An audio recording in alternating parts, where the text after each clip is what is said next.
আকাশবাণী কলকাতা। স্থানীয় সংবাদ পড়ছি নমামি বসু রুদ্র। প্রথমে বিশেষ বিশেষ খবর।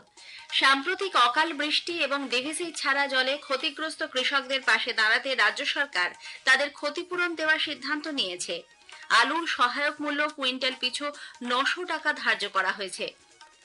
রাজ্যে চা পর্যটন নীতি নিয়ে অপপ্রচার চলছে বলে মুখ্যমন্ত্রী মমতা ব্যানার্জি জানিয়েছেন। সিপিআইএম নেতা মোহাম্মদ সেলিম ফের সর্বসম্মতভাবে দলের রাজ্য সম্পাদক নির্বাচিত হয়েছেন। শহরবাসীকে উন্নত পুর পরিষেবা পৌঁছে দেবার জন্য মেয়র ফিরহাদ হাকিম দলমত নির্বিশেষে সকলের সহযোগিতা চেয়েছেন। পানাগড়ে গাড়ি উল্টে চন্দননগরের তরুণের মৃত্যুর ঘটনায় পুলিশ এখনো পর্যন্ত কাউকে গ্রেফতার করতে পারেনি। সোদপুরে গণপ্রহারী হত্যার ঘটনায় পানিহাটি পুরসভার 11 নম্বর ওয়ার্ডের তৃণমূল কংগ্রেস কাউন্সিলর তারক গুহ সহ 5 জনকে যাবজ্জীবন কারাদণ্ডের নির্দেশ দিয়েছে আদালত। তারকেশ্বরে শিবরাত্রি মেলা উপলক্ষে অতিরিক্ত যাত্রী ভিড় সামাল দিতে পূর্ব রেল হাওড়া তারকেশ্বরের মধ্যে 26 ও 27 তারিখ একজোড়া স্পেশাল ট্রেন চালাবে। আসছে বিস্তারিত খবরে। সাম্প্রতিক অকাল বৃষ্টি এবং ডিভিসি ছাড়া জলে ক্ষতিগ্রস্ত কৃষকদের পাশে দাঁড়াতে রাজ্য সরকার তাদের ক্ষতিপূরণ দেওয়ার সিদ্ধান্ত নিয়েছে। নবান্নে আজ রাজ্য মন্ত্রিসভার বৈঠকের পর মুখ্যমন্ত্রী জানান, বাংলা শস্য বীমা যোজনা প্রকল্পের আওতায় মোট 321 কোটি টাকা ক্ষতিপূরণ বাবদ দেওয়া হবে। সাম্প্রতিক বৃষ্টিতে বেশ কিছু জেলায় আলু ও ধান চাষের ক্ষতি হয়েছে। বাঁকুড়া ও পূর্ব বর্ধমান জেলায় ডিভিসি ছাড়া জলেও আলু নষ্ট হয়ে গেছে। মুখ্যমন্ত্রী বলেন, ওই ভিজে যাওয়া আলু কিনে নিয়ে সুফল বাংলার মাধ্যমে সেগুলি বিক্রি করে দেয়া হবে। এছাড়াও রাজ্য মন্ত্রিসভার বৈঠকে আজ আলুর সহায়ক মূল্য কুইন্টাল পিছু 900 টাকা ধার্য করা হয়েছে। রাজ্যে চা পর্যটন নীতি নিয়ে অপপ্রচার চলছে বলে মুখ্যমন্ত্রী মমতা ব্যানার্জি জানিয়েছেন। নবান্নে আজ রাজ্য মন্ত্রিসভার বৈঠকের পর তিনি এই নীতি বিশদে ব্যাখ্যা করেন। মুখ্যমন্ত্রী বলেন, চা উৎপাদন বা শ্রমিক স্বার্থের সঙ্গে আপোষ করে বাগানের জমি অন্য কাজে ব্যবহারের কোনো প্রশ্নই নেই। বন্ধ বা লোকসানে চলার চা বাগানের অব্যবহৃত জমির শর্ত সাপেক্ষে আগ্রহী সংস্থাকে চা পর্যটনের জন্য লিজ দেওয়া হবে। যেখানে চাটা জন্মাচ্ছে না অথচ জমিটা পড়ে আছে, এগুলো সবই রাজ্য সরকার লিজ দেয়। সেক্ষেত্রে আমরা অ্যালাউ করেছিলাম 15% পর্যন্ত ফর টি ট্যুরিজম প্রজেক্ট, যাতে ওখানে হোটেল বা নানা রকম ব্যবসায়িক কিছু হলে লোকাল ছেলে মেয়েরা চাকরি পায় এবং যারা চা বাগানে কাজ করে 80% লোকাল নিতে হবে। আমরা যেটা পরিষ্কার বলছি, চা জন্মানোর সাথে টি প্লান্টেশনের সাথে কোন রকম কোনো কম্প্রোমাইজ করা হবে না। কুম্ভ মেলায় পদপিষ্ট হওয়া সহ মেলার সঙ্গে সম্পর্কযুক্ত বিভিন্ন ঘটনায় যারা প্রাণ হারিয়েছেন, রাজ্য সরকার সেই সব পরিবারকে দ্রুত ক্ষতিপূরণ দেওয়ার জন্য উত্তরপ্রদেশ সরকারের কাছে দাবি জানিয়েছে। মুখ্যমন্ত্রী মমতা ব্যানার্জি আজ নবান্নে সাংবাদিকদের বলেন, যারা সড়ক বা অন্যান্য দুর্ঘটনায় মারা গেছেন তাদেরকেও ক্ষতিপূরণের আওতায় আনতে হবে।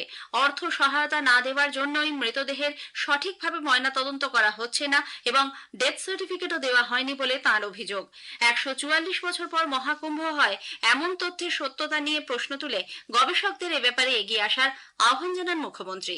যারা বলছেন 144 বছর পরে হচ্ছে, 2014তেও হয়েছে, আমি যতটুকু শুনেছি। আমি যারা কুম্ভে স্নান করছে আমি কিচ্ছু বলবো না, তাদের প্রতি আমার সম্মান আছে। 144 বছর পরে আবার কুম্ভ হবে বা 144 বছর আগে এটা হয়েছে, আমি একটু অজ্ঞ আছি এ ব্যাপারে। যদি কেউ বিশিষ্ট মানুষ থাকেন, আমি তাদের কাছে অনুরোধ করব যে আপনারা একটু গবেষণা করে আমাদের জানাবেন সঠিক সত্যটা কি। সিপিআইএম নেতা মোহাম্মদ সেলিমকে ফের একবার সর্বসম্মতভাবে দলের রাজ্য সম্পাদক নির্বাচন করা হয়েছে। এই নিয়ে পরপর দুবার তিনি এই দায়িত্ব সামলাবেন। হুগলির ডানকুনিতে আয়োজিত সিপিআইএম এর 27তম রাজ্য সম্মেলন থেকে সর্বসম্মতিক্রমে 80 জনের নতুন রাজ্য কমিটি গঠন করা হয়েছে। এর মধ্যে মহিলা রয়েছেন 14 জন। এদিকে রাজ্য কমিটি থেকে বাদ পড়েছেন বেশ কয়েকজন উল্লেখযোগ্য নেতা। বাংলা থেকে দলের একমাত্র রাজ্যসভার সাংসদ বিকাশ ভট্টাচার্য, রাজ্যের প্রাক্তন মন্ত্রী সুশান্ত ঘোষ, বাঁকুড়ার প্রবীণ নেতা অমিয় পাত্র সহ আরো কয়েকজন নানা কারণে বাদ পড়েছেন। অন্যদিকে নতুন মুখ হিসেবে তালিকায় অন্তর্ভুক্ত হয়েছেন 11 জন। একই সঙ্গে 5 জন বিশেষ আমন্ত্রিত সদস্য হিসেবে স্থান পেয়েছেন। এরা হলেন বিমান বসু, সূর্যকান্ত মিশ্র, অমিয় পাত্র, রবীন দেব এবং জীবেশ সরকার। উল্লেখ্য, 4 দিনব্যাপী সিপিআইএম রাজ্য সম্মেলন আগামী বৃহস্পতিবার শেষ হবে। কলকাতা পুরসভার বাজেট অধিবেশনের শেষ দিনে আজ মেয়র ফিরহাদ হাকিম শহরবাসীকে উন্নত পরিষেবা পৌঁছে দেওয়ার জন্য শাসক ও বিরোধী সহ সব কাউন্সিলরের সহযোগিতা চেয়েছেন। তিনি জানান, যাদবপুর, টালিগঞ্জ সহ আশপাশ এলাকায় পরিশ্রুত জলের ঘাটতি মেটাতে কলকাতা পুরসভা ইতিমধ্যেই জল সরবরাহ বৃদ্ধির লক্ষ্যমাত্রা নিয়েছে। ধাপাতে যে নতুন জল প্রকল্পের কাজ চলছে, শীঘ্রই তা শেষ হবে এবং তারপরই এই সমস্যার সমাধান হবে। মেয়র বলেন, কলকাতা পুরসভা এলাকায় জল সরবরাহ প্রকল্প খাতে 700 কোটি টাকার প্রকল্প হাতে নেওয়া হয়েছে। বিজেপি কাউন্সিলর সজল ঘোষের এক প্রশ্নের জবাবে মেয়র বলেন, শহরে বেশ কিছু অবৈধ নির্মাণ ও বাড়ি ভেঙে পড়ার ফলে আবাসিকদের দুরবস্থার কথা মাথায় রেখে পুরসভা বেআইনি নির্মাণে কড়া পদক্ষেপ গ্রহণ করেছে। শহরে বিপজ্জনক বাড়ি নিয়ে প্রশ্নের জবাবে তিনি জানান, এ ধরনের বাড়ি ভেঙে দেওয়ার বা বাসিন্দাদের জোর করে সরিয়ে দেওয়ার অধিকার পুরসভার নেই। তবে বিপজ্জনক বাড়ির মালিক ও ভাড়াটিয়ার সহমত থাকলে পুরসভা বাড়ি নির্মাণের জন্য সহযোগিতার হাত বাড়িয়ে দেবে। অধিবেশন শেষে ধ্বনি ভোটে বাজেট গৃহীত হয়েছে। উল্লেখ্য, 2025-26 অর্থবর্ষে 114 কোটি 72 লক্ষ টাকার ঘাটতি বাজেট পেশ করেন মেয়র ফিরহাদ হাকিম। রাজ্য সরকার আসন্ন উচ্চ মাধ্যমিক পরীক্ষাগুলিতে নিরবচ্ছিন্ন বিদ্যুৎ সরবরাহ সুনিশ্চিত করতে সব ধরনের ব্যবস্থা গ্রহণের নির্দেশ দিয়েছে। বিদ্যুৎ মন্ত্রী অরূপ বিশ্বাস আজ বিধাননগরে বিদ্যুৎ ভবনে রাজ্য বিদ্যুৎ বন্টন বিভাগের বিভিন্ন আধিকারিক সহ জেলার কর্মকর্তাদের সঙ্গে বৈঠক করেন। উল্লেখ্য, এবারে উচ্চ মাধ্যমিক পরীক্ষা শুরু হচ্ছে আগামী 3রা মার্চ। স্থানীয় সংবাদ শুনছেন আকাশবাণী কলকাতা কেন্দ্র থেকে। আমাদের সংবাদ শুনতে পাবেন ইউটিউব চ্যানেল আকাশবাণী সংবাদ বাংলা, ফেসবুক ও ইনস্টাগ্রাম আকাশবাণী সংবাদ কলকাতা এবং এক্স হ্যান্ডেল AIR নিউজ কলকাতাতে। পশ্চিম বর্ধমানের পানাগড়ে গাড়ি উল্টে হুগলির চন্দননগরের এক তরুণীর মৃত্যুর ঘটনায় পুলিশ এখনো পর্যন্ত কাউকে গ্রেপ্তার করতে পারেনি। ঘটনার পর 36 ঘন্টা কেটে গেলেও এখনো পর্যন্ত তা হয়নি। অপর একটি গাড়ির সঙ্গে রেষারেষির কারণে এই দুর্ঘটনা বলে পুলিশ জানিয়েছে। আজ সকালে পুলিশের একটি দল অন্য গাড়ির মালিকের বাড়িতে গিয়ে কথাবার্তা বলে। ওই গাড়ির মালিক এবং যাত্রীরা এখনো পলাতক। তবে পুলিশ রেষারেষির তত্ত্বে অনড় থাকলেও মৃতা তরুণী সুতন্দ্রা চট্টোপাধ্যায়ের মা ইভটিজিং হয়েছে বলেই দাবি করেছেন। সিআইডির একটি দল আজ কাঁকসা থানায় গিয়ে দুর্ঘটনায় জড়িত দুটি গাড়ি পরীক্ষা করে দেখেন।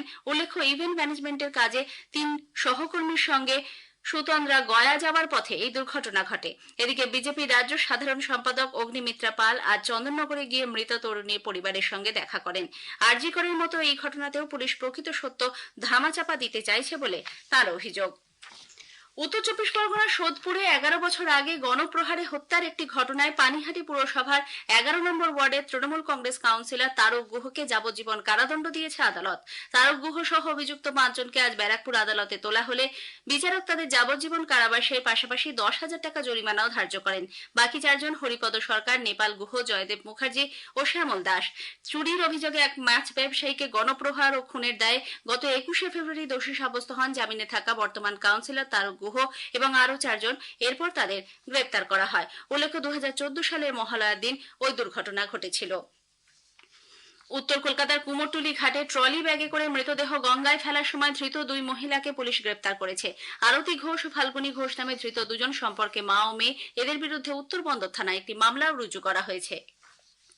তারকেশ্বরে শিবরাত্রি মেলা উপলক্ষে অতিরিক্ত যাত্রী ভিড় সামাল দিতে পূর্ব রেল আগামী 2 দিন অর্থাৎ 26 ও 27 তারিখ হাওড়া ও তারকেশ্বরের মধ্যে একজোড়া স্পেশাল ট্রেন চালানোর সিদ্ধান্ত নিয়েছে।